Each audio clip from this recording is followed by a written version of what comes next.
Baik, yang pertama tunggu ada pertanyaan dari sahabat Diajarah, ada Bunda tadinya di seputaran Samalanga.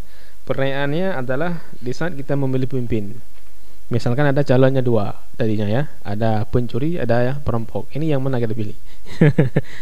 Nauzubillah, nauzubillah, karena kita yakini bahwa kedepannya insya-Allah para pemimpin adalah pemimpin yang baik-baik. Karena semua yang mau maju ke sana adalah orang-orang yang dengan tekad ingin membuat perubahan, ingin membuat perubahan. Saya yakin semuanya ingin membuat perubahan dan akan menjadi lebih baik. Karena kedepannya akan keiklam agar kepilih kan. Pada mungkin kenan pencuri dan perampok. Mungkin ini adalah perumpamaan. Namun nauzubillah. Perumpamaan berarti jalan yang pertama itu diistilahkan dengan pencuri, jalan yang kedua itu diistilahkan perampok. Ini yang mana kita pilih?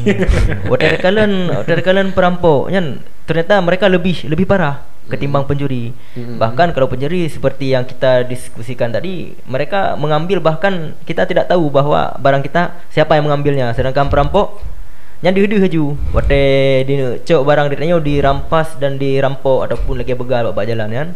Mereka mengambilnya dengan secara paksa bahkan urung-urung dipo. Maka baik pilih perampok. Ambillah pencuri. Pencuri lebih akhafu. Maka ru'iyya akhafuhuma. Maka pilih yang lebih ringan, yang lebih ringan keburukannya. Benar. Kriterianya. Benar. Maka pilihlah pencuri karena dia lebih ringan kejahatannya. Tapi kalau ada orang baik, pilihlah orang baik yang terbaik di antara mereka. Oke, baik, tunggu ya.